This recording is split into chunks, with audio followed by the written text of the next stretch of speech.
fight at 155 in 4 years or so. Tell us, I mean, how was the weight cut? How do you feel now? I mean, is this going to be a challenge for you moving forward, or are you comfortable again at 155?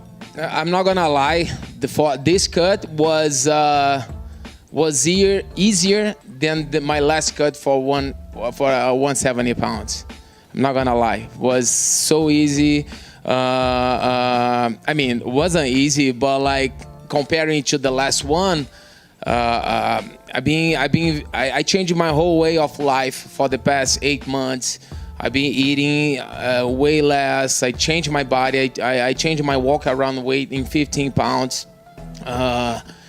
Yeah, I will have the rest of the day, or rest of the life after retire to enjoy life. So right now, focus on get that belt back. I'm glad I'm back on the win column, and I'm shooting for that gold. Nice. Last thing for me, I know ultimately the goal is to get back to that title, like you said, but you did mention that Conor McGregor seems to be a good fight for what's out there right now. Why do you think that's the matchup to make right now? I think, Khabib leaving the division. He's retired. I think he's leaving the division. He will leave the division wide open. If you look at the rankings, we have like 3 former interim champions, Tony, Gage, and Dustin. The only 2 real champs on that division was me and Conor, and we were scheduled to fight twice. And the champion leaving the division, why not? How much of you wanting to fight Conor is about the rankings now, and how much is it because you didn't get to fight him the first time? Whoever leads me to, I'm just like saying like the fight that makes sense. It does make sense, you know. And I never pull out for any fight due injury. That was my first fight that I had to pull out due injury. And I had my 30th UFC appearance tonight. I've been on the company for 12 years. I've done a lot. I think champion retiring, you know, Khabib stepping out, retiring. I think that could be a good matchup, and a lot of fans, I'm sure a lot of fans want to see that fight happen. Did you see Conor McGregor's tweets tonight after your fight? Yeah, my manager showed me that, and yeah, he's in. I'm in too. Let's make it happen. Congratulations. Thank you.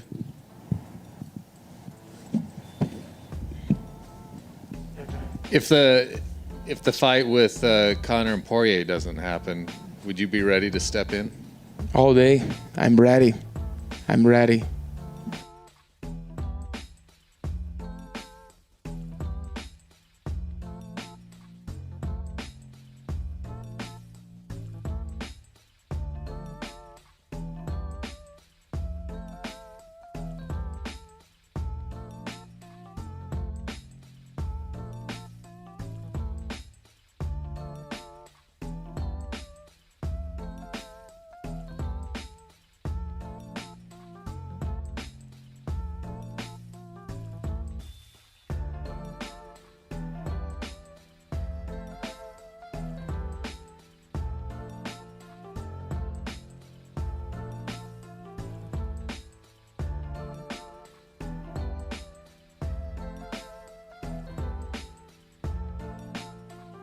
Talk about it, man. You come in and get a quick knockout once in the UFC. That's great, right? But to come in and do that in back-to-back performances, how are you feeling right now? I'm feeling great, man. I'm feeling great. I'm grateful. You know, I'm just blessed, man. I'm just, you know, all the hard work, the dedication, is just everything that I've put into being here, you know, is just showing up, you know. Yeah. I know you believe in your power, but this was a guy that hadn't been finished before. I mean, did you foresee an opportunity that, hey, I can do this just like I did the first time around? Of course. You know, like I said, I feel like I can knock anybody out. You know, I mean, it's a fight. You know, if you hit somebody hard enough, you know, they might be able to knock me out. Who knows? But at the end of the day, you know, I feel like we all human beings. And like I said before, like just metaphorically speaking, nobody bulletproof, you know. So, I mean, you hit me the hard way, I hit you the hard way, you know, hey, you going to go down. Yeah. The combination you landed, it was kind of interesting. It was like you kind of faked with the right, then came back with the 1-2, and the 2 like just hit clean to the chin. Is that like a series that you work? I mean, were you setting that up, or did it just happen in the moment? No, everything that I've worked on in the gym is come to life, you know. And you know, I just kept it tight. I just continued to be technical, and that's all it was. You know, I just capitalized.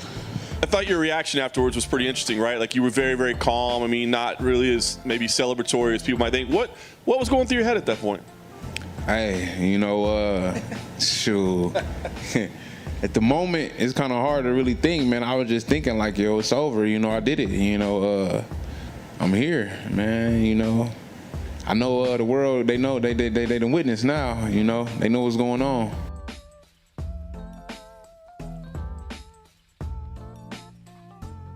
What did you see in Joe at the time? Like, what made you pick him?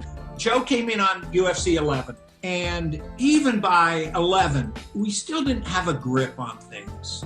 It was so unpredictable, and we would run out of fighters, and we were still doing the tournament, and guys would get hurt, and you couldn't predict anything. We had no idea what was going to happen. And I had a background in comedy, and I knew a comedian that could handle hecklers would be very right for the UFC, Ultimate Fighting Championship, because they could handle it.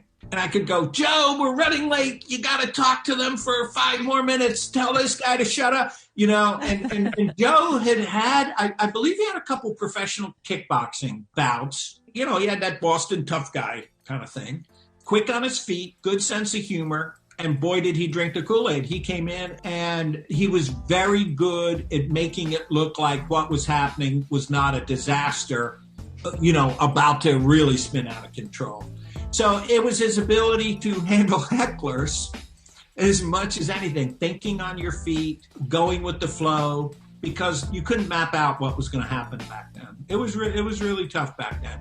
And he was such a great addition. I think Joe's one of the best announcers in sports. I really do. He's certainly the best podcaster.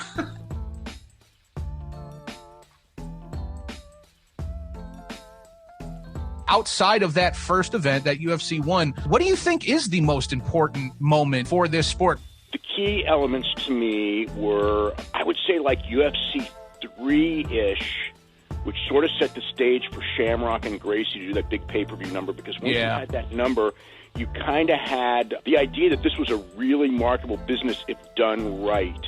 But the two keys would be the Fertittas buying it in 2001 and even more Spike putting it on the air. Because the Fertittas, they got it to a level, but it was still not a big level. I mean, it was still an underground thing. And then when Spike put it on the air, that exploded everything. And then the next one would be, I would say that the whole 2006 year when you had the Shamrock and Ortiz fights and the Shamrock and Liddell fight, because they did so much business at a level that nobody could perceive of this outlaw sport doing, that all of a sudden it just became entrenched. At that point it was like a real big deal. So those would be the key things. I mean, there's all kinds, there's probably 50 others.